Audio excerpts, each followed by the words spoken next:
اس کے لیے طاقتور کے لیے ایک نظام ہے، کمزور کے لیے دوسرا نظام ہے۔ مقبول فلم دیکھی ہے آپ نے؟ اچھا، اوتھلو جو ہے اس کی بیس پہ بنائی گئی ہے، مقبول اوتھلو کا پتہ نہیں۔ اس میں ایک جو مافیا ڈان ہے وہ پنکج کپور ہے، وہ اپنے کسی بندے کو سمجھانے کے لیے کہتا ہے، بہت ہی منہ پھٹ قسم کا ہے وہ جو اس کا اسسٹنٹ ہے، وہ کہتا ہے پان کھاتے ہو؟ کہتا ہے نہیں، پان کھایا کرو، منہ بند رہتا ہے۔ ٹھیک ہے، اب سارا جو کام ہے وہ اس سے شروع ہوگا، آپ پان نہیں کھائیں گے تو منہ تو کھلا رہے گا۔ اب میں جو کہ قانون بنانے کے لیے منتخب کیا گیا ہوں اتنے لاکھ یا کروڑ ووٹوں سے، میں قانون سازی کروں، جب آپ یہ کہتے ہیں نا کہ چیف صاحب آپ آزاد کریں اس قوم کو انصاف دے کے، قانون کون بناتا ہے؟ چیف صاحب بناتے ہیں، وہ تو پارلیمنٹ بناتی ہے۔ تو آپ کو جو قوانین ایسے لگتے ہیں کہ جن کی وجہ سے ناانصافی ہے، یا غریب کے لیے الگ سسٹم ہے اور امیر کے لیے سسٹم ہے، تو اس کا ذمہ دار پارلیمنٹ ہے یا عدلیہ ہے۔ آپ جو ہیں انگریز دور کے، کلونیل دور کے لاتعداد ایسے قانون ہیں پاکستان پینل کوڈ کے نام سے، جن کو آپ دادا کے جہیز کی طرح یا بری کی طرح سینے سے لگائے ہوئے ہیں، صرف اس لیے کہ آپ نہ اس کو پڑھیں گے، نہ اس کو جدید صورتحال کے مطابق ہم آہنگ کرنے کی مجھے نہیں لگتا کیپیسٹی بھی رکھتے ہیں یا آپ کو اس میں انٹرسٹ بھی ہے۔ میں صرف عمران خان کی بات نہیں کر رہا، میں جتنے بھی قانون ساز ادارے اب تک گزرے ہیں یا آئندہ گزریں گے ان سب کی بات کر رہا ہوں کہ یہ ذمہ داری کس پہ ہے۔ میں تو کہتا ہوں کہ 15 مختلف قوانین ہیں، مختلف سٹینڈرڈز ہیں، اس کو کیسے آپ سولو کر سکتے ہیں کہ آپ کو انفارچونیٹلی لیجسلیشن لانی پڑے گی۔ انفارچونیٹلی کا میں لفظ اس لیے استعمال کر رہا ہوں کیونکہ یہ بڑا بورنگ کام ہوتا ہے۔ آپ کو بل ڈرافٹ کرنا ہے، آپ نے پارلیمنٹ میں لانا ہے، اس کے اوپر ڈیبیٹ ہوگی، اور آپ کو کن لوگوں کے بس مودی والی اکثریت تو نہیں ہے نا باس، آپ کو انہی لوگوں کے ساتھ بیٹھنا ہوگا جو بقول آپ کے چور ہیں، ڈکیت ہیں، کرپٹ ہیں۔ مان لیا وہ چور ہیں، وہ ڈکیت ہیں، وہ کرپٹ ہیں، 10 لاکھ بار ہم نے یہ بات سن لی ہے، چلو مان لیتے ہیں۔ مسئلہ کیا ہے کہ جس ملک کے آپ وزیر اعظم ہیں، اس ملک کے کافی لوگوں نے، کافی شہریوں نے انہی چوروں، ڈکیتوں اور کرپٹوں کو ووٹ دیا ہے، تو لائک اٹ اور ناٹ آپ کو کہیں نہ کہیں ان کے ساتھ بیٹھ کے کسی لیول پر بات کرنی پڑے گی، لیکن وہ ہے بڑی بورنگ۔ اس سے زیادہ آسان ہے کہ اسمبلی میں ایک دوسرے کو آپ گالیاں دیں، ٹھیک ہے، اور اس کا بھی کیا فائدہ بنتا ہے؟ آپ ان کی ہی فیلڈ پر آ کے پلے کرتے ہیں نا جی۔ مطلب بلاول نے کہا کہ آپ سلیکٹڈ ہیں، اچھا بلاول اپوزیشن میں، اس کا کام ہے آپ کو تنگ کرنا ہے یار، آپ بلا یہ کہ ایک مراد سعید سے آپ نے رسپانس کر دیا، وہ دل پہ رکھ لی ہے چیز۔ قاسم سوری صاحب کہتے ہیں کہ sir word selected should be banned. I mean ایک اپنا ہی مذاق بنانا ہوتا ہے نا یار۔ جہاں تک ریفارمز کی بات ہے یار، to protect the weak and curb the powerful, ہم کب سے یہ سن رہے ہیں؟ آپ کا پلیٹ فارم ہی یہی تھا، آپ کی الیکشن پلان کی یہی تھی کہ ہم ریفارمز لائیں گے، میں نے تو ابھی تک وہ ریفارمز نہیں دیکھے۔ جہاں تک پارلیمنٹ کی بات ہے تو یار کوسچن آر بھی آپ کا ایک ہونا تھا، وہ کہاں گیا؟ اچھا، مجھے یہ لگتا ہے کہ میں کیونکہ کورٹس کور بھی کیے ہوئے ہیں نا، اور 90 سے 2000 میں سپریم کورٹ تک تمام کیسز، مسئلہ یہ نہیں ہے۔ مسئلہ دیکھو، مسئلہ ہمارے یہاں یہ ہے کہ ہم ہر دوسرے کو جو شیشے کے گھر میں بیٹھ کے دوسرے کو پتھر ضرور مارتے۔ بصد احترام چیف جسٹس صاحب سے مجھے بتائیں راؤ انوار کا کیس کیا ہے؟ سابق چیف جسٹس کو ریکویسٹ کرنی پڑی کہ اسے لے کر کے آئیں، خدا کے لیے آ جاؤ، جو 444 لوگوں کا قاتل، اس کے لیے وہ، اس میں کیا کوئی حکومت نے منع کیا تھا؟ کسی نے روکا تھا اسے؟ پھر سوری ٹو سے مجھ جیسے، تمہارے جیسے یا وسعت جیسے کا کوئی کیس ہو، کوئی ہائی کورٹ سنے گی ہفتے کے روز؟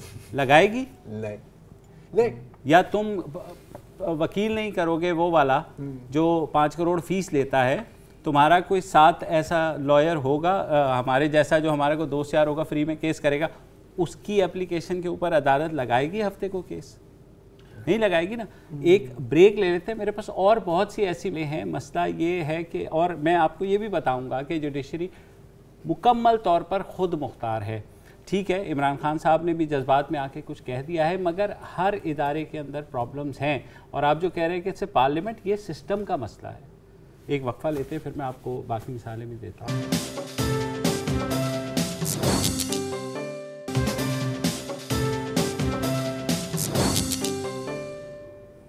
Welcome back. اور چیف جسٹس کھوسا صاحب نے کہا کہ 2009 کے بعد عدلیہ بدل گئی تھی، مگر کیا کریں، بہت سے کیسز آئے جس میں انہوں نے افتخار یوسف رضا گیلانی کی بھی بات کی، لیکن ہوا کیا سوئس حکومت سے چیزیں واپس آ گئیں؟ وہ کیس کو اتنا لٹکا دیا گیا، لٹکتا چلا گیا کہ ایونچولی وزیر اعظم فارغ ہو گیا، لیکن اس کا رزلٹ تو کچھ بھی نہیں ہوا۔ ایونچولی انفرکچوس ہو گئی، فارغ کر دیا آپ نے، راجہ پرویز اشرف صاحب آ گئے، پھر again Model Town inquiry judicial commission بنا، اس کی سربراہی ایک جج صاحب نے کی۔ میرے خیال میں ریسنٹ ٹائمز میں اس طرح کا کوئی ایسا واقعہ نہیں ہوا کہ سیاسی کارکنوں کو اس طرح مارا گیا۔ کیا اس کا رزلٹ ہوا؟ کسی کو کنوکٹ کیا گیا؟ نہیں کیا گیا۔ ٹھیک، تو بات یہ کہ ہر ادارے میں کمزوریاں ہیں، بالکل ہیں۔ جب چیف جسٹس افتخار محمد چودھری نہیں، میں صرف ان کے ڈیفینس پہ کیا، بہت اچھی بات ہے، لیکن ہمارے سامنے آپ کو یاد ہوگا وہ دو بھائی جن کی اپیل پینڈنگ تھی اور سپریم کورٹ کے سامنے جب آئی تو پتہ لگا کہ ان کو پھانسی ہو چکی ہے، ایک سال پہلے ہی پھانسی ہو چکی ہے۔ تو اس ملک میں یہ ہو رہا ہے، کون کہہ سکتا ہے کہ لوئر جوڈیشری میں کرپشن نہیں ہے؟ آپ جا کر کے بغیر پیسے کے سیشن یا لوئر کورٹ کے اندر اپنی کیس لگا کے دکھا سکو، تو یہ چیز وہ ہے، ہر ادارے میں کمزوریاں ہیں۔ آئی نو ڈیفینسو، جب ظاہر ایک الزام لگتا ہے تو دوسرا آٹومیٹکلی ڈیفینسو پہ چلا جاتا ہے، تو کسی بھی ادارے کے سربراہ کی کامیابی یہ ہوتی ہے کہ وہ ادارے کو کس حد تک ان غلطیوں سے پاک کرتا ہے۔ دیکھو سپریم کورٹ کے اندر کلونیل لاز کی آپ نے بات کی، گرمیوں کی چھٹیاں ہوتی ہیں عدالت عظمیٰ میں، اس کا بیک گراؤنڈ یہ ہے کہ جب انگریز ججز ہوا کرتے تھے تو وہ پانی کے جہاز میں بیٹھ کر برطانیہ جایا کرتے تھے، اس کا سفر تھا اور وہ واپس آتے تھے، اس لیے وہ چھٹیاں ہوتی ہیں۔ کتنی پینڈنسی ہے کورٹس میں؟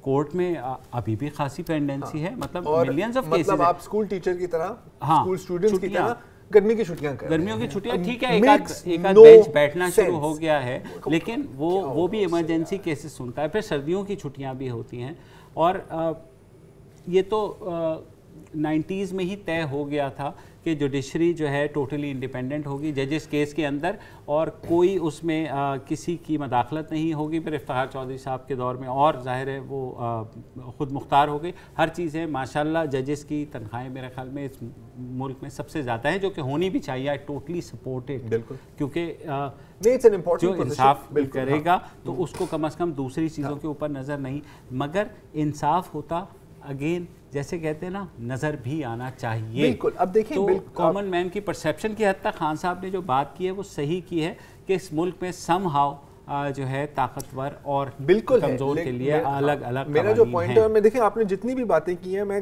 قطعاً ان سے ڈس ایگری نہیں کر سکتا، کیونکہ یہ حقیقت ہے، رائٹ۔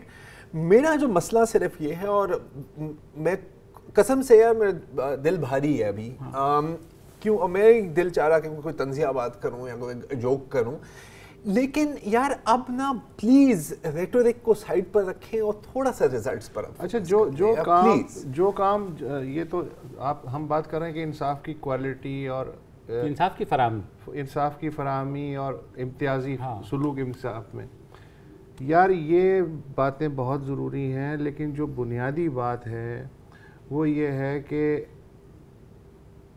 نیب کے چیئرمین نے کل ایک جگہ تقریر کرتے ہوئے کہا کہ اس وقت 940 ارب روپے کے 1270 ریفرنسز کو 25 ججز دیکھ رہے ہیں، اور قانون کے مطابق ہر ریفرنس کا 30 دن کے اندر فیصلہ کرنا ضروری ہے۔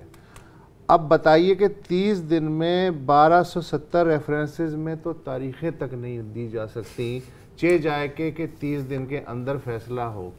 تو اب یہ جو اسامیاں ہیں، پاکستان کی 22 کروڑ کی آبادی ہے، آپ کے خیال میں لوئر جوڈیشری سے لے کے اور اعلیٰ جوڈیشری تک جو ویکینسیز ہیں ججز کی لوئر رینک میں یا اعلیٰ رینک میں، یہ بھرنا اور عدلیہ کے بجٹ کو انصاف کی ضرورتوں کے حساب سے ایٹ پار لانا، کیا یہ بھی چیف جسٹس کی ذمہ داری ہے؟ چیف جسٹس کی ذمہ داری یہ تو ہے کہ جو خالی ویکینسیز ہیں وہ وہی پر کر سکتے ہیں، انہی کے پیسہ کون دے گا ان کے لیے؟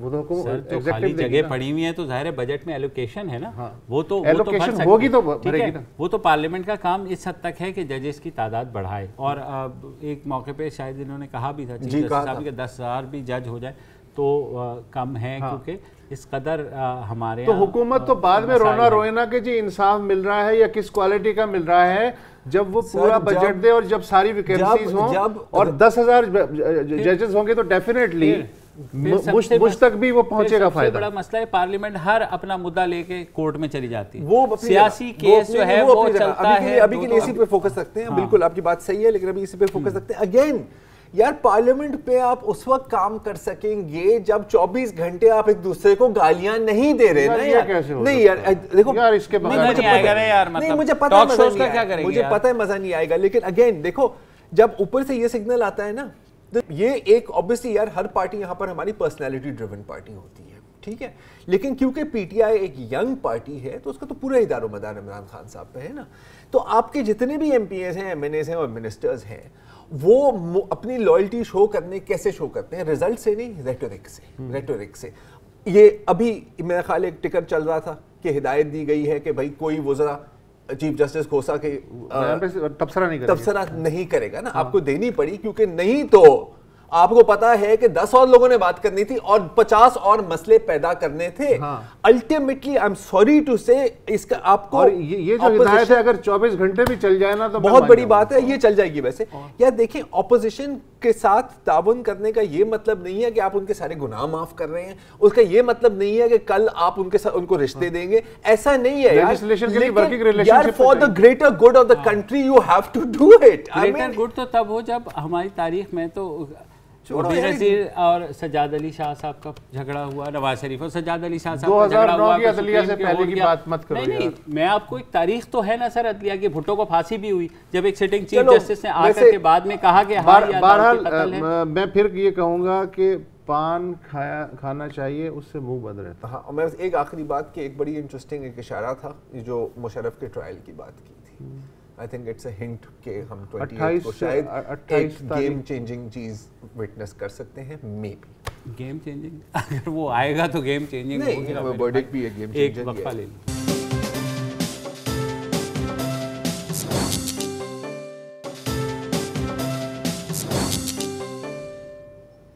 Welcome back. اور ایسا نہیں ہے کہ ملک میں سب کچھ برائی ہو رہا ہے، کچھ اچھا نہیں ہو رہا۔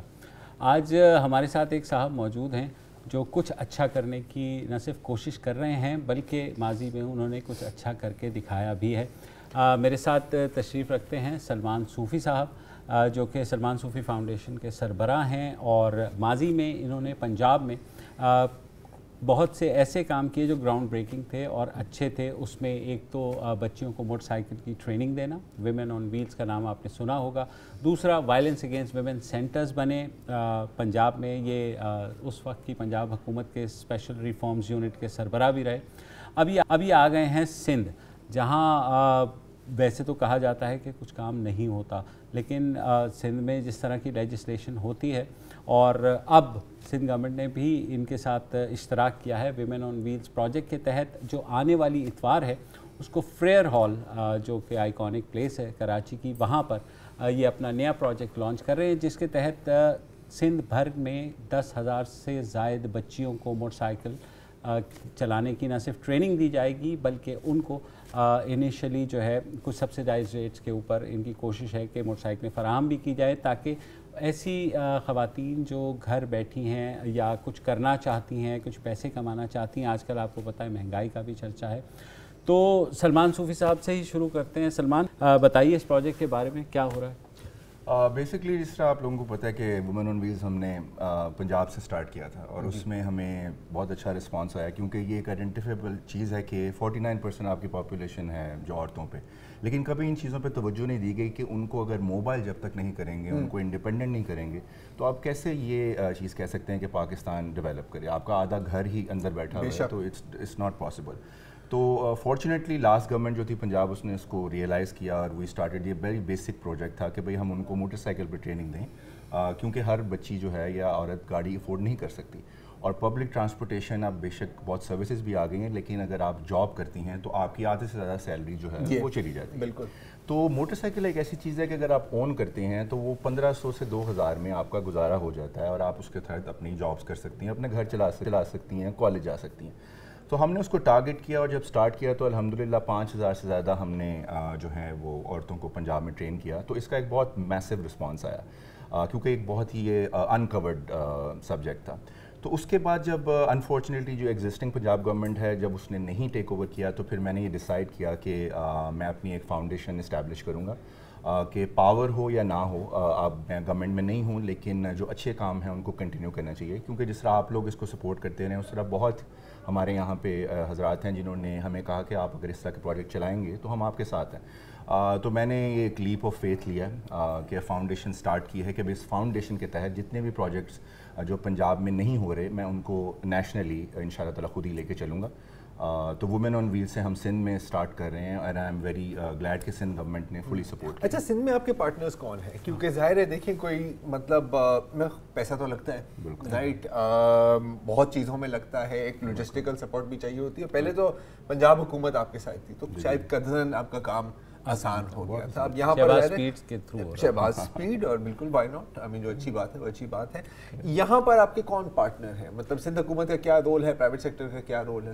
جی یہ بہت ہی ایک خوش آئند بات ہے کہ جیسے ہی میں نے اس کو اناؤنس کیا ٹویٹر پہ تو سندھ گورنمنٹ نے مجھے خود کانٹیکٹ کیا, اور چیف منسٹر صاحب سے پھر ملاقات ہوئی اور انہوں نے اس کو فلی انڈورس کیا. جو لا منسٹر ہیں مرتضیٰ وہاب, انہوں نے اس کو فلی انڈورس کیا, اور پھر انہوں نے ہماری جو کراچی کے کمشنر آفس نے ہمیں اس میں پوری اپنی جو ہے وہ سپورٹ دی ہے کہ جگہ لینے میں کراچی یونیورسٹی میں.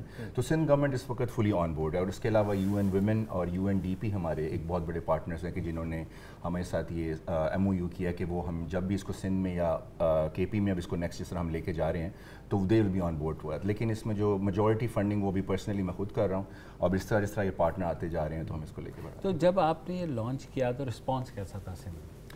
میں نے ایک ٹویٹ کی تھی بیسکلی کیونکہ میں فرسٹریٹڈ تھا اس وقت. دراصل یہ کام سٹارٹ اس طرح ہوا کہ میں بیٹھا ہوا تھا اور مجھے کالز آئیں ان لڑکیوں کی جن کو ہم نے ٹرین کیا تھا پنجاب میں کہ بھئی ہمیں اب وہ رسپانس نہیں مل رہا, ہم نے اپنے جن کو بھجوانا ہے ٹریننگ کے لیے نئی لڑکیوں کو تو ہمیں وہ نہیں اٹینشن مل رہی. تو میں فرسٹریشن میں نے کہا کہ I am gonna just do it on my own, I am not gonna wait for the government. تو میں نے ٹویٹ کی الحمدللہ, تو وہ جیسے ہی ٹویٹ کی تو اس پہ پھر اتنا اچھا رسپانس آیا کہ ود ان لائک 4-5 آورس مجھے ای میلز آنا شروع ہو گئیں, اور پھر سندھ گورنمنٹ کا بھی کانٹیکٹ آ گیا. تو مجھے آئیڈیا ہوا کہ اس ملک میں ابھی یہ پوٹینشیل موجود ہے کہ اگر آپ ایک انڈیویجول بھی ایک اسٹیپ لے کے چلے, اور کیونکہ مسئلہ یہ ہے زرار صاحب کہ لوگوں کو پلیٹ فارم نہیں ملتا. لوگ گورنمنٹ کی طرف دیکھتے ہیں, گورنمنٹ اپنے پولیٹیکل فائٹنگ میں لگی رہتی ہے, لیکن جو کام اچھے کرنے والوں کے لیے پلیٹ فارم نہیں اویلیبل ہوتا کہ وہ کس کے پاس جا کے سپورٹ کرے. اچھا, پلیٹ فارم کی آپ نے بات کی, تو وہ جو خواتین جو اس کا حصہ بننا چاہتی ہیں یا who want to avail this, وہ کیسے آپ سے کانٹیکٹ کریں؟ ایک وقفہ لیتے ہیں تو پھر اس کے بعد آپ